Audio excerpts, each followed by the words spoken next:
Video kali ini disponsori oleh GearBest. Dan buat kalian yang belum tahu GearBest itu apa? GearBest itu adalah toko online asal Tiongkok, dan jika kalian ingin berbelanja di GearBest cukup mudah sekali caranya. Sama seperti toko online lainnya. Yang pertama, kalian harus login atau daftar dulu. Setelah itu, tinggal cari barang yang kalian inginkan.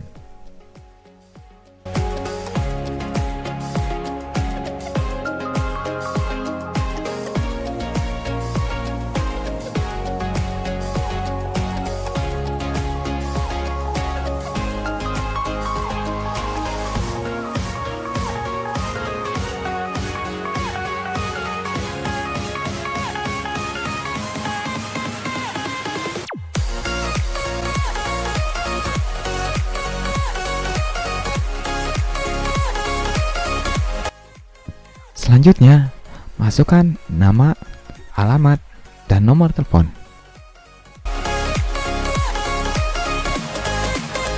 Pilih metode pengiriman. Dan untuk pembayarannya, di sini ada 4 buah metode pembayaran. Yang pertama, bisa menggunakan PayPal.